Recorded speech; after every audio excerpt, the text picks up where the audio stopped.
بہنوں سے کہتا ہوں عورتیں زیادہ ضد کرتی ہیں شادی کے موقع پہ، کہتی ہے کہ ارمان نکالنا ہے۔ میں کہتا ہوں تمہارے دل میں ارمان تھے کہ رسول اللہ کے گھر والوں کے دلوں میں ارمان نہ تھے؟ کیا شادی نہیں ہوئی امام حسین کی؟ کیا شادی نہیں ہوئی امام حسن کی؟ کیا شادی نہیں ہوئی غازی عباس کی؟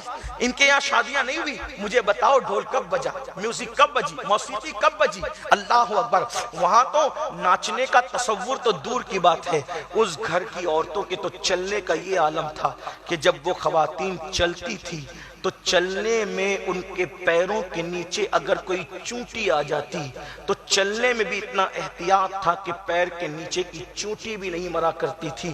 اس تصور کے ساتھ وہ چلا کرتی تھی۔ اور آج عورتیں شادی کے، بھائی کی شادی میں بہن ناچ رہی ہے، اللہ اللہ۔ اسی طریقے سے سالیاں بہنوئی کی شادی میں ناچ رہی ہے، بھابیاں دیور کی شادیوں میں ناچ رہی ہے۔ آپ جانتے ہیں اللہ اکبر، مجھے وہ حدیث یاد آ گئی۔ اللہ کے حبیب علیہ السلام فرماتے ہیں جس گھر میں عورت کے پیر میں گھنگرو ہوتا ہے، گھنگرو، گھنگرو جانتے ہیں؟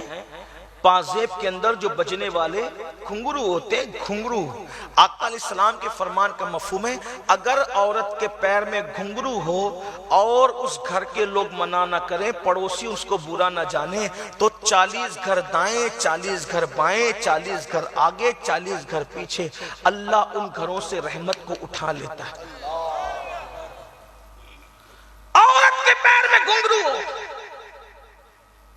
اور یہاں تو گھنگرو باندھ کر ناچا جا رہا ہے۔ بلکہ آپ کو بتاؤں کتنی احتیاط تھی۔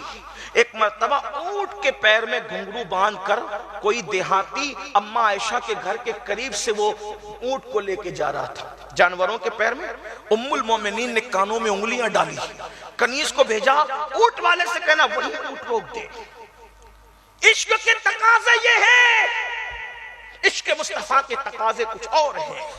ام المومنین فرماتی ہیں اپنی کنیز کو بھیج کے جاؤ اس سے کہنا اونٹ وہیں روک دے، اور فوراً پازیب کھولے، گھنگرو کھولے۔ اس نے گھنگرو کھول تو لی ام المومنین کے حکم پر، اور پھر وہ حاضر ہوا۔ اماں جان نے کہا کیوں گھنگرو باندھا ہے؟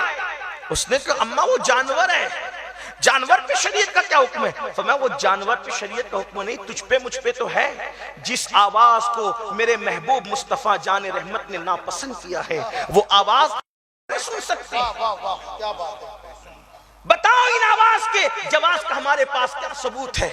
اللہ کے رسول علیہ السلام کے کانوں میں تو بانسری کی آواز آئی، بانسری کی، حضور نے انگلیاں ڈالی، اور ہم کیسے کیسے میوزک سن رہے ہیں۔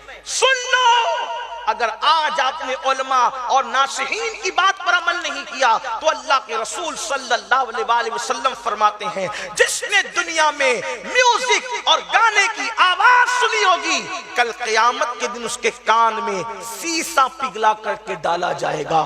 اگر کان میں گرم تیل چلا جائے تو ہمارا کان کس قدر بے چین اور بے قرار ہو جاتا ہے، بلکہ گرم تیل کی بات جانے دو، اگر نہانے کے درمیان کان میں پانی چلا جائے تو دیر تک کے انسان کو قرار نہیں ملتا جب تک پانی نہ نکل جائے۔ اپنے حمام کا پانی اگر کان میں چلا جائے تو انسان اتنا بے چین ہوتا ہے۔ جب جہنم کی آگ پر پگھلا ہوا سیسا ان کانوں میں میوزک اور گانے کی وجہ سے ڈالا جائے گا تو اس وقت ہمارا کیا بنے گا؟ انسان اپنے آپ پہ تو رحم کیوں نہیں کرتا؟ اے مصطفیٰ جان رحمت کے کلمہ پڑھنے والے، تو اپنے آپ پہ رحم کیوں نہیں کرتا؟